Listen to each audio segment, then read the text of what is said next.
tista' tgħid li Willy Apap kien wieħed mill-artisti Maltin li jagħmlu isem il-bot minn xtutna. Color and Light hija wirja retrospettiva tal-artist Willy Apap fil-Mużew il-Ħaġar Fawdex. Wirja b'70 xogħol artistiku li juri il-ġenju u l-versatilità tal-artist fl-akbar wirja ta' xogħlu. Niltaqgħu mal-kuratriċi ta' din il-wirja Marija Kassar. Bħal oħrajn li ġew qablu ngħidu aħna Melchior Gafa, kif ukoll Antonio Xortino u Giorgio Preka, anke Apap ħalla Malta ta' età żagħżugħa u qatt ma ħares lura.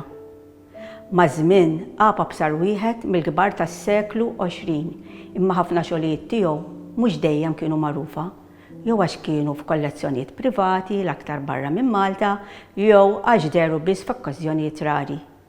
Infatti, minn mewtu fl-1970 il-hawn saru biss 2 esibizzjonijiet retrospettivi ta' Apap.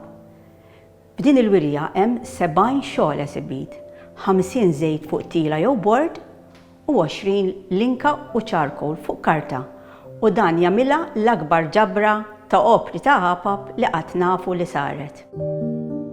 Il-vjaġġ ta' Apap kien pjuttost qasir, għax miet f'età żgħira ta' 51 sena wara marda kifra. Imma xorta nista' naqsmu f'erba' perjodi. L-ewwel kellek is-snin ta' formazzjoni meta kien jattendi l-Iskola tal-Arti il-Belt taħt Edward u Robert Caruana Dingley, minn fejn ta' 17 sena rebaħ borża ta' studju biex imur ir-Reġja Akkademja di Belle Arti f'Ruma. Imbagħad hemm iż-żmien tal-Akkademja fejn miegħu kien tela jistudja wkoll Victor Diacono u sħabu bħal Envin Cremona, Anton Inglott u Esprit Barté. Meta faqqat il-gwerra fl-1940 huma kienu sudditi Ingliżi f'pajjiż tal-għadu u kollha li f'Apap telqu l-istudju u rritornaw Malta. Din kienet deċiżjoni kbira li mmarkat il-bqija ta' ħajtu u l-karriera tiegħu.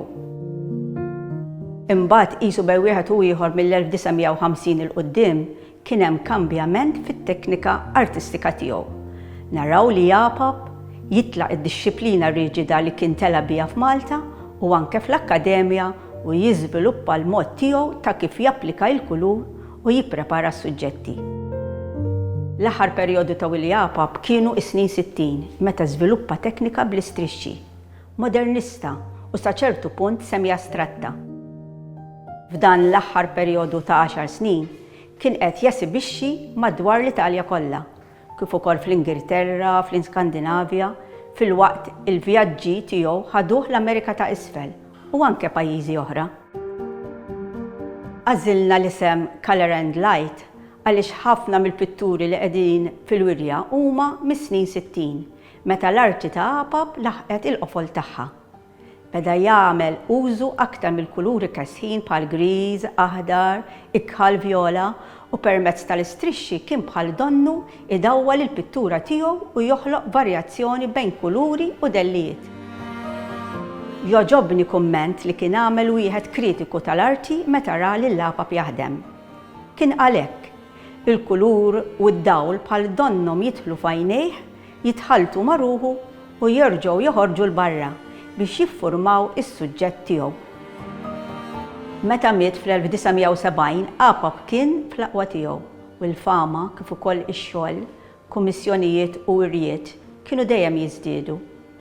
Tista' tgħid li Apap kien sar għal kollox Taljan fejn tidħol l-arti, madankollha l-influwenza tiegħu fuq l-arti kontemporanja Maltija kienet hemm u żdiedet ma' snin. Nieħu l-okkażjoni biex nirringrazzja t-tmexxija tal-Mużew il-Ħaġar għall-viżjoni u l-kuraġġ biex itellgħu wirja bħal din li tħabbata mal-aqwa esibizzjonijiet li mmorru naraw barra minn Malta. Iżda fuq kollox wirja li tfakkarna f'Willy Apap bħala artist ta' kalibru internazzjonali u pilastru tal-arti Maltija tas-seklu 20.